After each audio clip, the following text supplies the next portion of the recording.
What's going on, guys? Your boy Maze. We're back with another video, and in today's video, guys, me going over what gear set do you want to be building for the brand new Queen Elizabeth on Grand Cross, man, coming to global this Monday night, Tuesday morning, this upcoming one. So if you guys enjoy videos like this, man, definitely make sure to like and subscribe. Your boy Maze has been pumping out all the videos lately, and I'm gonna continue doing this, guys. So any videos that you guys think you want to see, definitely comment them down below, and we'll be making as many videos as we can throughout November and December. So let's hop in and let's discuss, guys. So what we're gonna do is I have the Elizabeth pulled up here, but I have her info on Sacred Treasure Twitter, so I actually will pull up her info here and we'll kind of discuss and my reasoning for why you might want to run one set over another or another set over the other. So let's hop in and let's talk about Queen Elizabeth's kit first. So the reasoning why it might depend on like what gear set you actually want to run, which is the thing I honestly have an idea about. We'll kind of see, and I also had a discussion with Davo about it too, since he's already tested out the Elizabeth. So, I'll give you guys my ideas. So, for the Elizabeth, for you guys that don't know, at the start of the battle, all enemies will be granted light intervention for 2 turns, and for each specific ally participating in the battle, all your stats will increase by 7%, and a specific ally that has a single target attack will grant Goddess Wrath. Also, if you use a single target attack skill with a goddess when it's at max, you'll remove the stance effect on the enemy and apply a stun effect for 1 turn, removing the stun effect from the goddesses on you and removes all the rage. Light intervention is going to be attack related stats minus 10% on the enemies, and then if you deal damage to an enemy with 3 or more special move gauges, the target special move gauge will be reduced by 1. The specific allies for the actual bonus on her passive is going to be goddess, human, or 7 deadly sins, and the actual goddess fury is going to be attack related stats increased by 6%.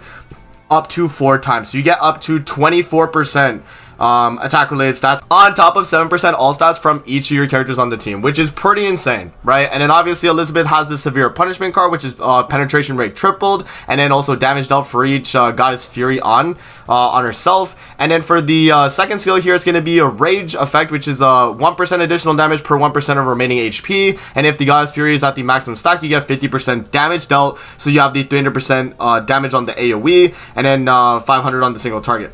And then for ultimate here, which I think is the main thing, guys, that's going to change what gear set you actually do build for the Elizabeth and what you're going to be running. For her ultimate here, give yourself an increase in attack related stats by 50%, deal damage equal to 750% of attack power on all enemies, and apply light intervention on the enemies for 2 turns. When you're participating in battle and your ally turn ends, if there are 2 or more surviving allies, grant goddess protection effect to the ally with the lowest percentage of remaining HP. Grant a 20% reduction effect to the allies who are not affected by goddess protection as well, and this can go up to 10 times for 6 out of 6, right? It obviously depends on the dupe level. Now I'm gonna show you guys the dupe scaling here on the actual Elizabeth. Let's pull up the patch notes again, and we'll discuss the dupe scaling. But that's the main thing that actually would, I'd say, affect the gear set you are running, right? That is definitely very, very important. So let's pull up Google Translate here, and I'll put it in and we'll kind of talk about it. But yeah, so right here, this is pretty much the scaling on the ultimate, and the reason why you might want to run a different gear set versus another would make sense depending on your dupes, because let's say you have like 1 out of 6, 2 out of 6, right? Where your goddess protection, for you guys that don't know, is the revive, and then your damage reduction would be for the allies. You don't have damage reduction on your allies when you are 1 out of 6 or 2 out of 6, so that would mean you want to run an attack crit set so that you kill the enemy as fast as possible, right? Because if you're running an Elizabeth and you don't have revive on any of your teammates, you're not really going to have a way to, defend yourself. Past the 2 turns, you're pretty much screwed. So I think for the lower dupe levels, attack crit damage seems like a really good set, just so that you can kill the enemy and then make sure they die before they can kill you and remove your revive, right? But I think on the flip side, with the higher the dupes you get on the Elizabeth, if you have 6 out of 6, then HP defense, so you can stall out the turns, because if you have all specific allies getting the damage reduction effect, that's 6/6, and it's for 10 turns that you have the goddess protection, that's going to be really long, and honestly you could stall out a lot of the matches running an HP set. So I think depending on like your dupe levels, your attack crit damage would be really good for like the lower dupe levels, and I think the HP defense will be really good on the higher dupe levels. It really just depends, but I think you're pretty much flexible with either of the gear sets, guys. So I don't have the Elizabeth yet on my JP account, guys, but I will be summoning for her on live stream later today, so that's pretty good.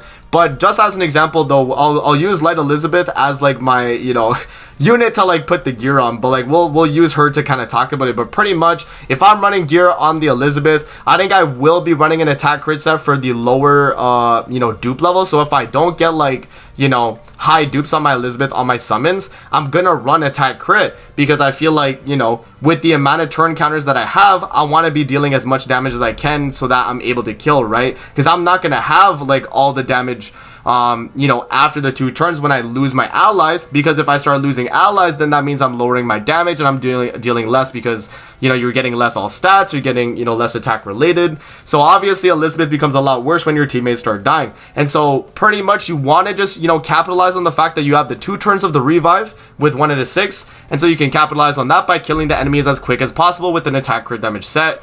And then on the flip side, as I mentioned, if you guys have 6 out of 6, then, you know, HP defense is going to be good because you can stall it out. And I think stalling it out with the Goddess team is already really strong, because you could get like, you know, ultimates or whatever the case. And another thing too that I wanted to mention as well, guys, is for the Elizabeth, on the actual translation for her thing right here.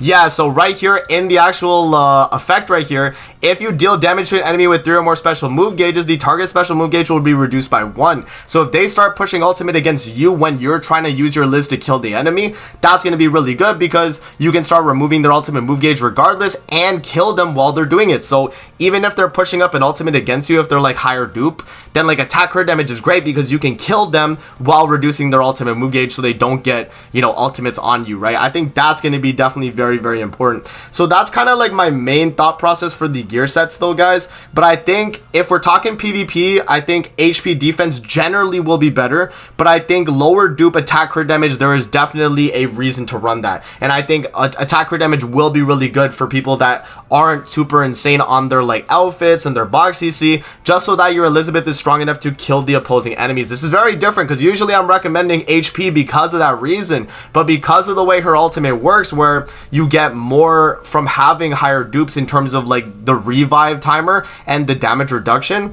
that makes it so it's a lot better for a team when you have a 6/6 Liz to kind of stall, versus where if you have low dupe, you want to definitely be attacking as fast as possible and killing the enemy as quick as you can as well. And so the thing is too, right, you don't get increased damage for having dupes on Liz. It's more of the fact that you just keep the revive. So attack crit Liz at 1 out of 6 is going to hit the exact same as a 6 out of 6 Liz on attack crit as well. Nothing changes in terms of the damage on Liz. It's mainly the you know, having the revive which changes. So if you're running attack, then I think you'll be able to actually kill the opposing Liz, you know, quicker, because you're going to be dealing more damage, right? And then that obviously will help your team, because then, you know, you're in a situation where you can you know, pretty much deal with them a lot better now that, you know, your revive is going to be gone, but you're also killing them quicker, right? That's kind of the thought process that I'm going for. So let me know what you guys think in the comment section below, man. That's pretty much my thought process though on gearing the